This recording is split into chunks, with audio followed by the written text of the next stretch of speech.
Este capítulo no hubiera sido posible sin el apoyo de nuestros mecenas en Patreon. Suscríbete en el link de la descripción.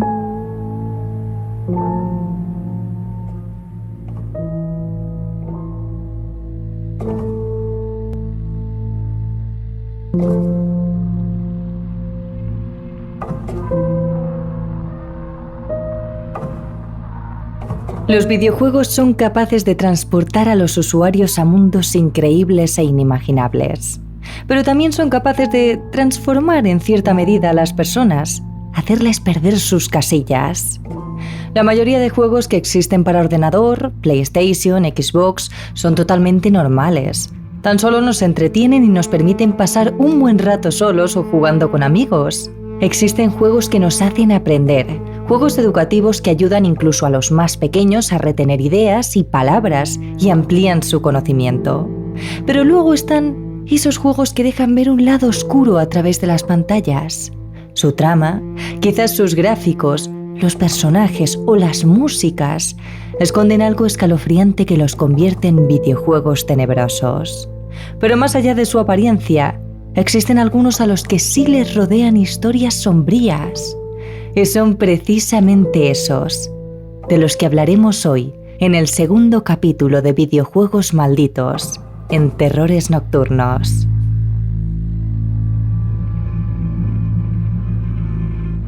Terrores Nocturnos, con Emma Entrena y Silvia Ortiz.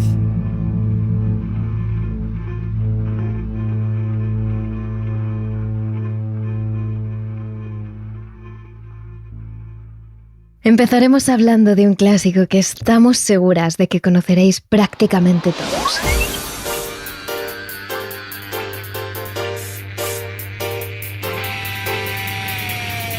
Pokémon.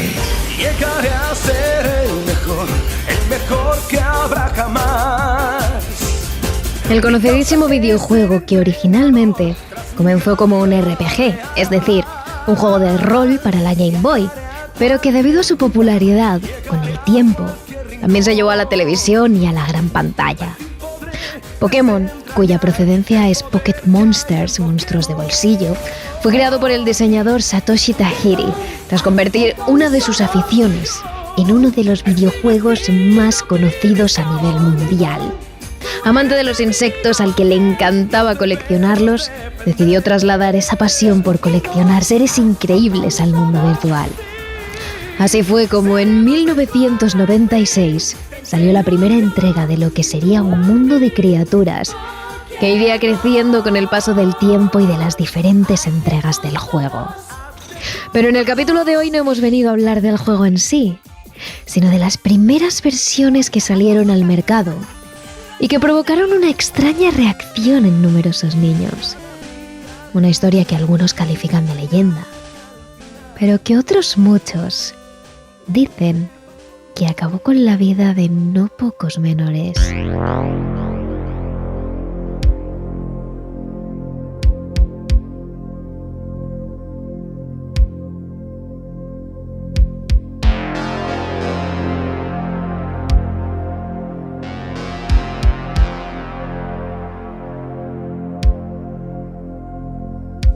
En un primer momento el lanzamiento del juego fue un éxito, superando el 1.000.000 de cartuchos vendidos en un año.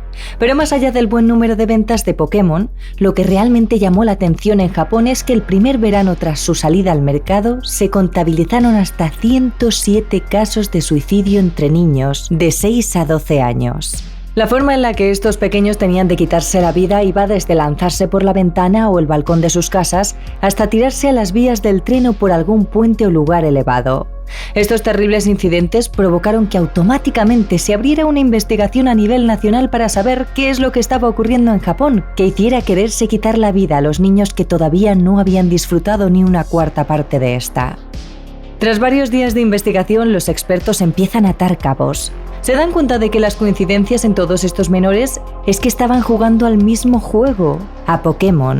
Algunos de los padres que hablaron tanto con los investigadores como con los medios afirmaron que sus hijos se pasaban horas y horas frente a la pantalla enganchados jugando sin parar.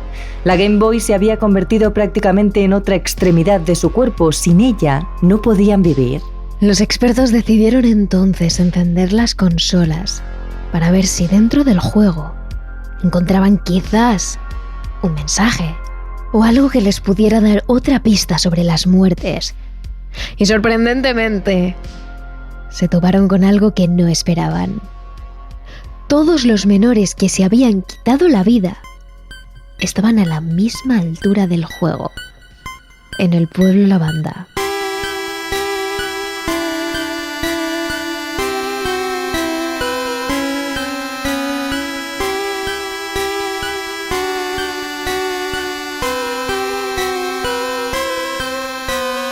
Al principio ninguno de los adultos entendió nada. Algo en aquel juego les habría llevado a suicidarse. Tenía que ver con ese pueblo virtual en el que descansaban todas las almas de los Pokémon muertos, el pueblo Lavanda. Lo cierto es que esa pantalla en concreto era bastante siniestra. De hecho, ese lugar era comúnmente conocido como el cementerio de los fantasmas. Un camposanto al puro estilo japonés por el que merodeaban las almas de los Pokémon. Pero si por algo llamaba la atención este lugar, no era tanto por su estética como por su música.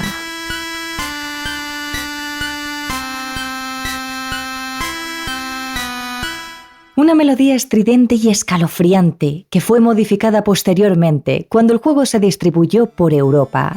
Pero en un principio la versión japonesa era mucho peor que la que podemos escuchar hoy en día, compuesta por notas cortas y agudas que taladraban la cabeza de los pequeños y que escuchaban durante horas hasta perder la noción del tiempo. Todo empezaba con un leve dolor de cabeza que al rato desembocaba en una fuerte migraña la mayor parte de las veces.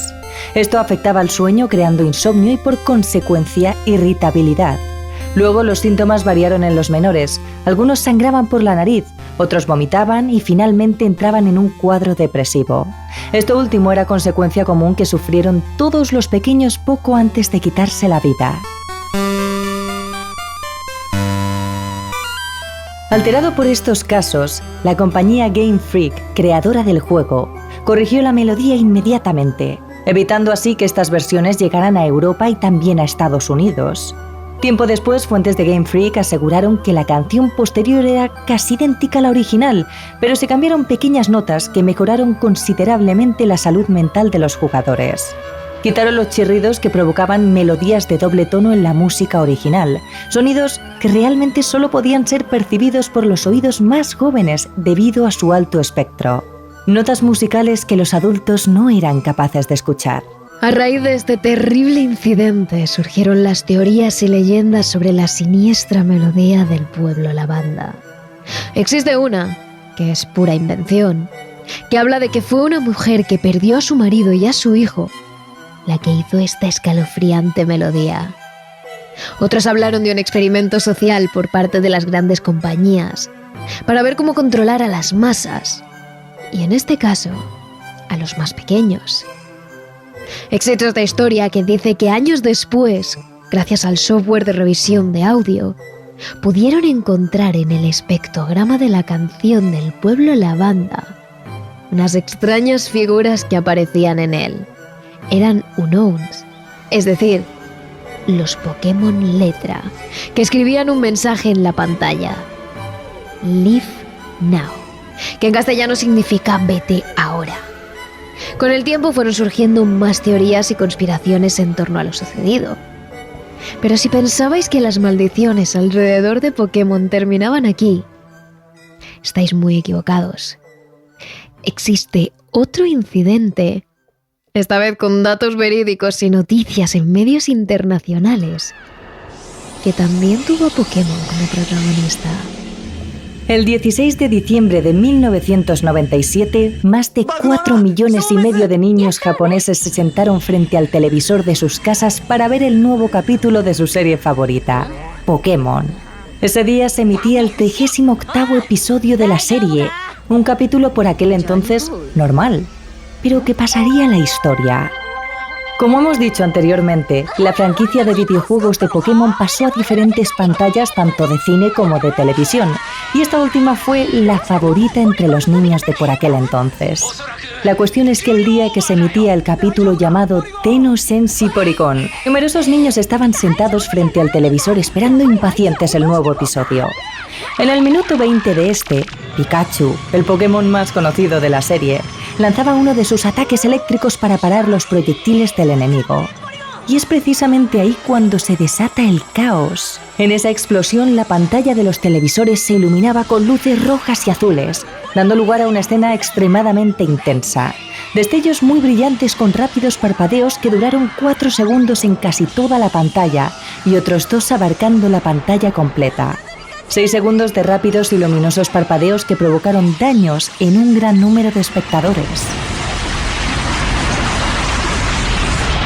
La Agencia contra Incendios de Japón realizó un informe posteriormente en el que se recogían 685 víctimas, 310 niños y 375 niñas.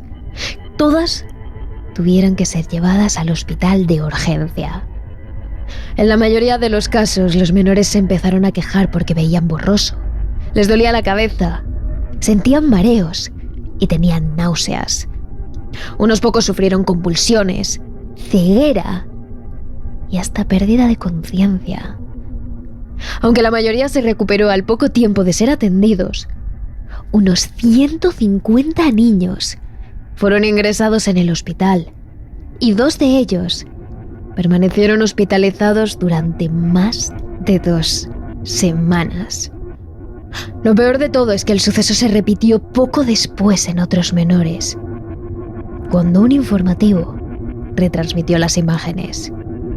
A las pocas horas se supo que este cambio rápido de colores entre el rojo y el azul generan ataques de epilepsia fotosensitiva, originados por estímulos visuales que pueden causar alteraciones en la conciencia.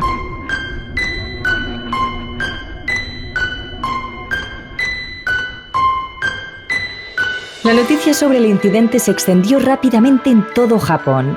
A la mañana siguiente, la televisión de Tokio, que retransmitió el episodio de Pokémon, pidió disculpas públicamente y como consecuencia del incidente suspendió la serie y anunció que llevaría a cabo una investigación sobre la causa de las convulsiones. El Ministerio de Salud se reunió urgentemente para discutir el caso con expertos y recabar información de los hospitales. Esto hizo que la Bolsa de Valores de Tokio y las acciones de Nintendo, compañía de videojuegos que distribuía la serie, bajaran casi un 5%. El presidente de Nintendo de por aquel entonces tuvo que hablar públicamente y se excusó diciendo que no era el responsable de lo ocurrido, ya que los videojuegos originales de Pokémon para la Game Boy habían sido producidos en blanco y negro, no con destellos azules y rojos.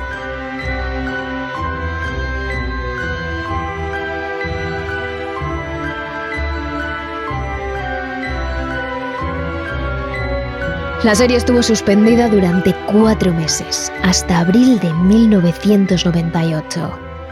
A raíz de ese episodio se impusieron ciertas reglas a las cadenas televisivas, como por ejemplo, que las imágenes parpadeantes no debían brillar más de 3 veces por segundo, que estas no pueden durar más de 2 segundos en pantalla y que los círculos concéntricos y demás juegos visuales no deben ocupar todo el espacio de la pantalla. El episodio original, que provocó epilepsia a un gran número de niños, jamás se volvió a retransmitir. Este se editó para que la parte del parpadeo se redujera considerablemente y durase mucho menos tiempo que el original.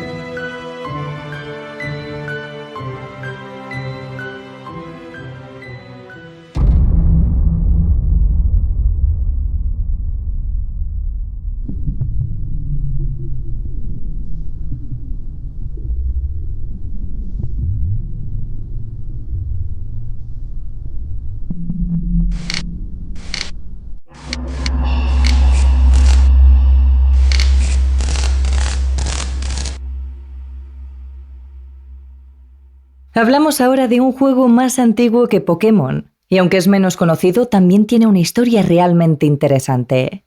El nombre de este juego es Kill Switch, creado por la compañía llamada Carmina Corporation, allá por el año 1989. Con unos gráficos en 2D compuestos por imágenes planas, en escala de grises y con figuras hechas de píxeles, trataba de la historia de dos personajes entre los cuales el usuario podía escoger con cuál jugar. Estos eran Porto y Gast. Cada uno tenía sus características. Este último era una especie de demonio con habilidad de lanzar fuego, sin duda uno de los personajes más fuertes del videojuego. ¿Cuál era su problema? Pues que Gast era totalmente invisible, lo cual hacía muy difícil al usuario poder manejar al muñeco y saber dónde estaba dentro de cada pantalla. Es por eso que la mayoría de los usuarios, por no decir todos, acababan escogiendo a Porto, una mujer humana que aumentaba y disminuía de tamaño al azar. El objetivo del juego era conseguir que tu personaje escapara de una mina, donde se recopilaban objetos para conseguir códigos y pasar una serie de pruebas. Era un juego de terror, pero bastante ingenioso. De hecho, Carbina Corporation, la empresa que lo creó, se caracterizaba por realizar juegos de terror que requerían mucha atención y buena memoria para poder escapar. En Kill Switch, en concreto, la idea era salir de la mina abandonada con vida, porque esta estaba llena de demonios similares a Gast, el otro personaje que intentaban acabar con Porto.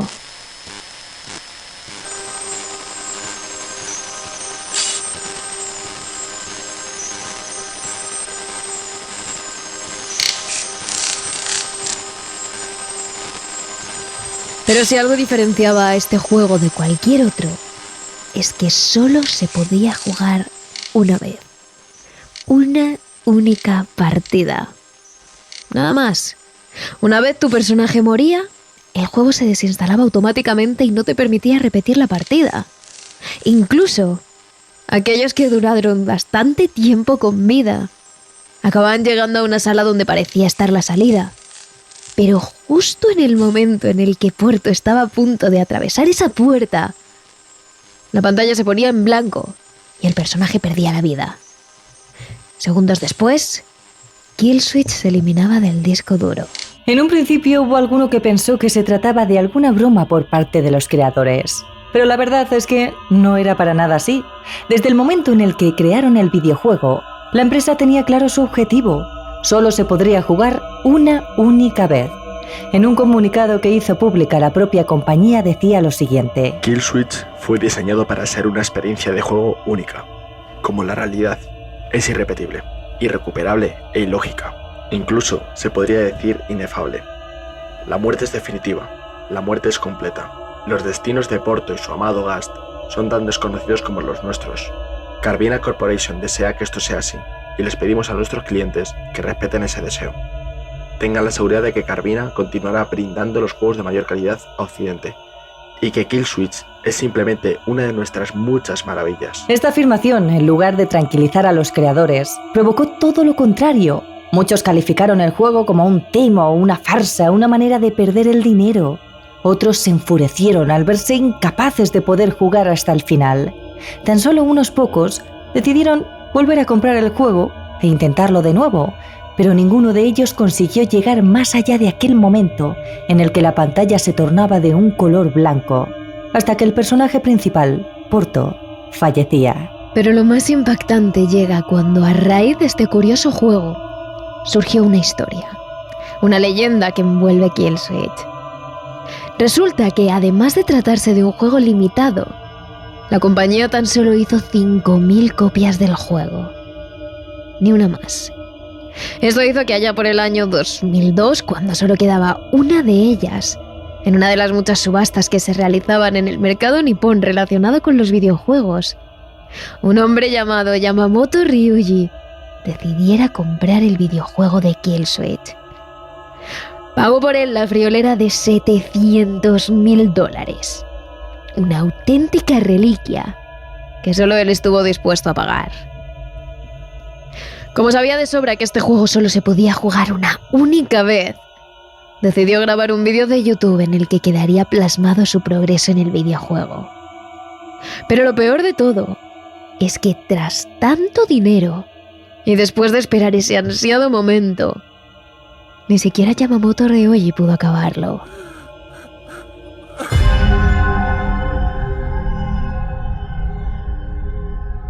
Lo único que pudo subir a su canal de YouTube fue un vídeo de pocos segundos en el que aparecía Yamamoto llorando desconsolado, con la melodía del juego de fondo.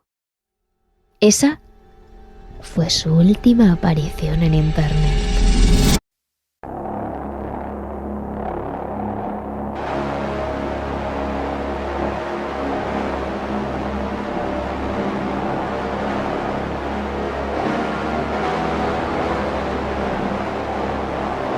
Sin embargo, alrededor de esta historia hay demasiadas incongruencias, y de hecho la mayoría la tachan de leyenda. Para empezar, no existen registros de Carbina Corporation, la compañía que creó el juego de Kill Switch. Tan solo hay una página fandom en Google de algún usuario aficionado a la misteriosa historia alrededor del juego. Además de eso, hay un canal de YouTube y una cuenta de Twitter, ambas bajo el nombre de Carbina Corp, y las dos llevan años sin publicar. Si tiramos más del hilo, tampoco existen registros del tal Yamamoto Ryuichi, que compró el juego en la subasta, ni tampoco aparece el vídeo en el que sale llorando.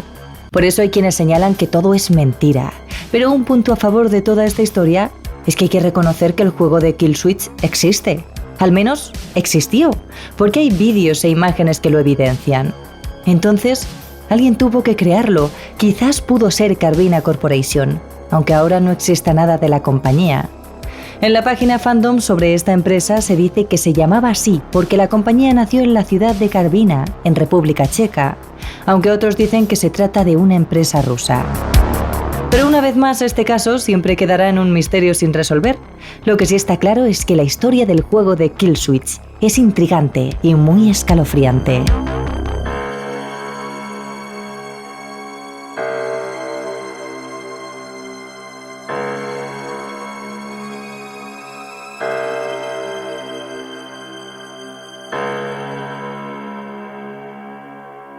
Y no podíamos terminar el capítulo sin hablar de uno de los juegos de mundo abierto para PC más antiguos, Worlds.com.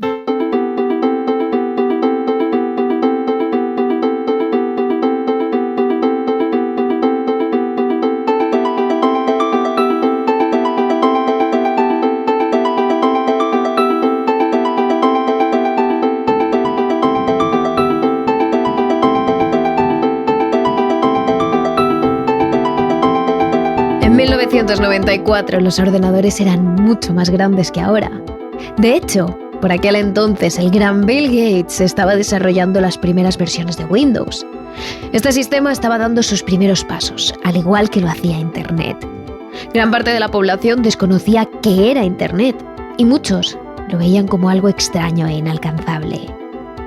Mientras todo esto crecía, se creó uno de los primeros simuladores, quizá casi el primero, de vida virtual en 3D, llamado Worlds.com. Podríamos calificarlo como una especie de red social en la que podías hablar con otros usuarios.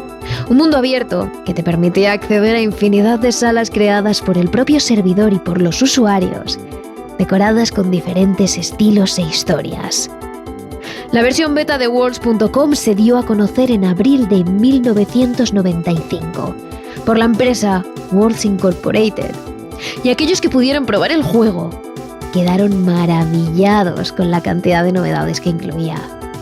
No solo podías moverte libremente por mapas bastante grandes, sino que también podías crear diferentes mundos, además de elegir tu propio avatar, con una apariencia bastante peculiar. Los avatares que te facilitaba el servidor eran de lo más variopintos: seres humanoides muy altos y con ojos gigantes, o animales con caras humanas y vestidos con ropa. Arañas muy grandes, pájaros, ranas, había de todo para elegir.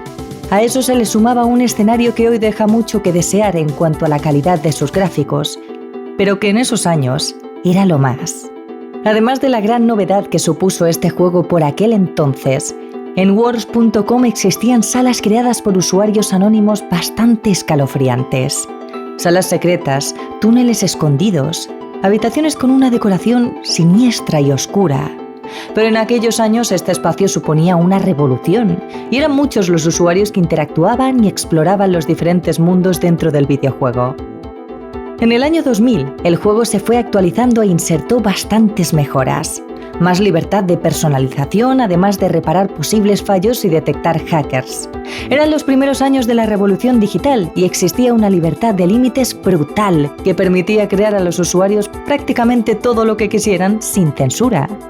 Pero con el tiempo, y como todo, a medida que otros juegos del mundo abierto con mejores gráficos y rendimiento fueron saliendo, World.com fue relegado a un segundo plano.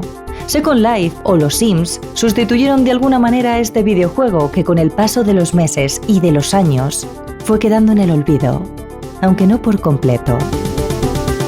Tras mucho tiempo sin saber nada de este juego, casi 20 años después de su creación, volvió a saltar a la fama. En 2012, un usuario de 4chan, un foro donde los usuarios intercambian opiniones, escribió un hilo sobre este misterioso juego. Al contrario de lo que pensaban aquellos pocos que hacía mucho tiempo llegaron a jugar a Worlds.com, esta red social todavía seguía activa tras mucho tiempo sin saber nada de ella. Es a partir de ese momento cuando los más curiosos decidieron entrar. Absolutamente todo seguía con los mismos gráficos que cuando se creó. Un diseño que podríamos calificar de ochentero, con una apariencia aleatoria, sin concordancia.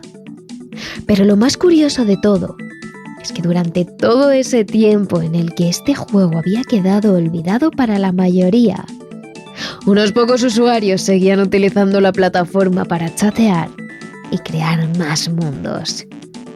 Llegó a convertirse en una especie de plataforma clandestina que un número reducido de usuarios conocía y seguía utilizando.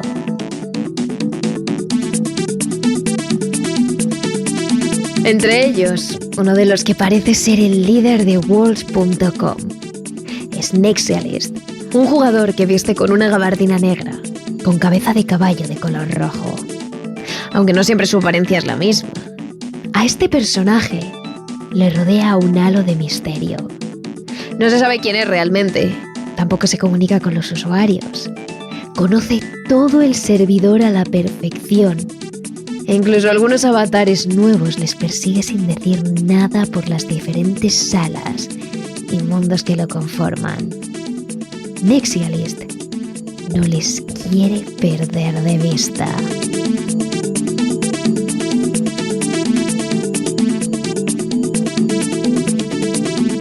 El último salto a la fama que vivió esta plataforma fue hace tan solo 2 años, después de que uno de los mayores youtubers del momento, Jordi Wild, decidiera entrar para ver de qué trataba todo aquello. En su perfil El Rincón de Giorgio existen hasta 3 vídeos sobre el juego, en los que Jordi visita diferentes salas y se comunica con algunos de los usuarios que más tiempo llevan dentro de Worlds.com. Él, igual que la gran mayoría, quería saber más sobre este juego. ¿Por qué seguía activo tras más de 20 años desde su creación? ¿Cómo serían las pocas personas que seguían jugando y creando mundos dentro de este? Pensad que se dice que aquí lo que quedan son personas muy complicadas. Personas que quieren anonimato, personas que seguramente esto lo utilizan en una especie de foro clandestino, donde estoy seguro de que muchos de estos avatares detrás tienen algo mucho peor que su imagen. Estamos hablando de cosas malas a niños, de cosas de asesinatos, de contactos jodidos, porque ¿quién si no utiliza el Worlds este? Esto es lo que dijo el propio Jordi en su primer vídeo sobre Worlds.com. Él estaba convencido de que antes de que Worlds.com saltara a la fama tras publicar su vídeo en El Rincón de Giorgio, allí se escondían cosas truculentas, contenido muy oscuro. De hecho, existen varias salas cuyas paredes están decoradas con fotografías de personas que pertenecieron a esa plataforma y fotos de familiares y gente desconocida, que a día de hoy siguen decorando algunas de las salas. Estoy viendo que aquí no hay troleo, y eso es lo que me da más mal rollo, porque se nota que no está lleno de niños. O sea, se nota que aquí hay gente que realmente hace sus historias, sus movidas. Efectivamente, en su mayoría, los usuarios que todavía utilizaban normalmente esta plataforma parecía tratarse de gente mayor, adultos. Es entonces cuando Jordi Wild, al final de su primer vídeo, hace la siguiente pregunta. Mi pregunta es, ¿quién cojones a día de hoy mantiene esto? ¿Dónde está el servidor que mantiene una historia que de momento, que yo vea, no da dinero? No hay ninguna suscripción, no hay ningún pago en ningún lado. Los anuncios que salen están caducadísimos. Entonces, es que es una cosa muy extraña todo.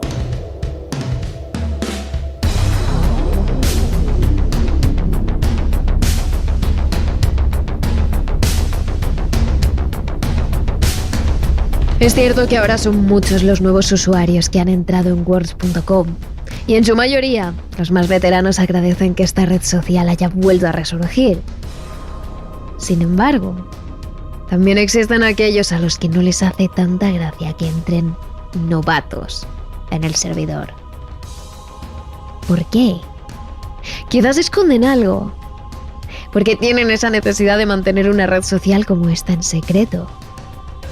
Ya sabéis que nosotras tan solo exponemos lo que hay, pero no podemos daros la respuesta. Así que como todo misterio, este tampoco será resuelto. Al menos por ahora.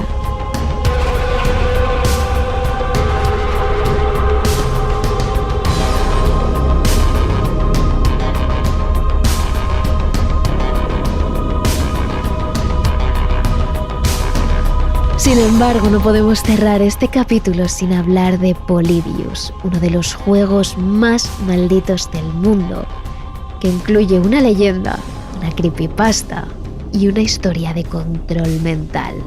Y por eso os lo contamos en nuestro capítulo extra de Patreon. Solo tenéis que uniros a la familia en el link de la descripción. Además, ya sabéis que hacemos mucho más contenido sobre videojuegos malditos y sobre más temas de misterio en nuestras redes sociales cada semana. Así que no os olvidéis de seguirnos. Somos @terroresn en Twitter y @terroresnocturnos_TRN en Instagram y TikTok. Así que os esperamos.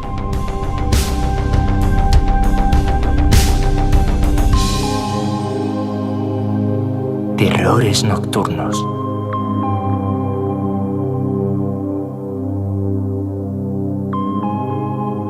Realizado por David Fernández Marcos.